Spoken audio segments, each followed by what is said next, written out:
नमस्ते। आज हम एक बहुत ही मुश्किल और दर्दनाक विषय पर बात करने वाले हैं। ये कहानी है महाराष्ट्र के मालेगांव की, एक ऐसी घटना जिसने सच में पूरे समाज को हिलाकर रख दिया है। इस पूरी घटना के केंद्र में है एक 3 साल की बच्ची और उसके साथ हुआ एक ऐसा अमानवीय अपराध जिसे सुनकर किसी का भी दिल दहल जाए। तो आइए इस पूरी सिचुएशन को स्टेप बाय स्टेप समझते हैं। सबसे पहले देखेंगे कि असल में हुआ क्या था, फिर इस पर क्या कानूनी और एडमिनिस्ट्रेटिव एक्शन हुए। इसके बाद हम बात करेंगे लोगों के जबरदस्त गुस्से की और आखिर में देखेंगे कि अब आगे क्या चुनौतियां हैं। तो शुरू करते हैं पहले हिस्से से और सबसे पहले सिर्फ फैक्ट्स पर फोकस करते हैं। आखिर हुआ क्या था? देखिए, जो घटना का क्रम है ना, वो बहुत ही सीधा और दिल दहला देने वाला है। एक बच्ची खेलते खेलते अचानक लापता हो जाती है, कुछ टाइम बाद उसकी बॉडी मिलती है और फिर पुलिस आरोपी को पकड़ लेती है। ये जो घटना है ये नासिक जिले के मालेगांव शहर की है और जो विक्टिम है वो सिर्फ 3 साल की एक बच्ची थी, एक लोकल परिवार से।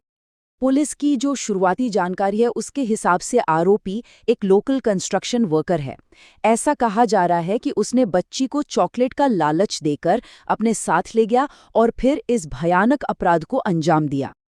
चलिए अब बात करते हैं कि इस अपराध के सामने आने के बाद लॉ और एडमिनिस्ट्रेशन ने क्या-क्या कदम उठाए। तो मोटे तौर पे 3 बड़े स्टेप्स लिए गए। सबसे पहला तो ये कि आरोपी को तुरंत गिरफ्तार करके पुलिस कस्टडी में ले लिया गया।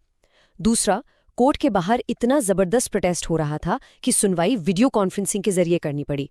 और तीसरा, जो स्टेट विमेन कमीशन है महाराष्ट्र का, उसने वादा किया है कि वो इस केस पर पूरी नजर रखेगा। और इसी सब के बीच एक बहुत बड़ी डिमांड उठी है फास्ट ट्रैक ट्रायल की। देखिए, ये मांग अक्सर ऐसे मामलों में उठती है और ये दिखाता है कि लोग हमारे जस्टिस सिस्टम से सिर्फ इंसाफ नहीं बल्कि तेजी से इंसाफ चाहते हैं। इस घटना ने ना सिर्फ उस परिवार को बल्कि पूरे के पूरे समाज को अंदर से हिला दिया। तो अब बात करते हैं लोगों के उस जबरदस्त रिएक्शन की, उस गुस्से की जो सड़कों पर देखने को मिला। लोगों का गुस्सा मतलब कई तरीकों से बाहर निकला। पूरे इलाके में बंद का ऐलान हुआ, दुकानें, मार्केट सब कुछ बंद। लोग कोर्ट के बाहर जमा हो गए। इतनी भीड़ थी कि गेट तोड़ने तक की कोशिश हुई और गुस्से में लोगों ने चप्पलें तक फेंकी। अब जाहिर है कोर्ट के बाहर सिचुएशन इतनी ज्यादा टेंस हो गई कि भीड़ को कंट्रोल करने के लिए पुलिस को हल्का लाठीचार्ज भी करना पड़ा। इससे आप अंदाजा लगा सकते हैं कि उस वक्त माहौल कितना गंभीर था।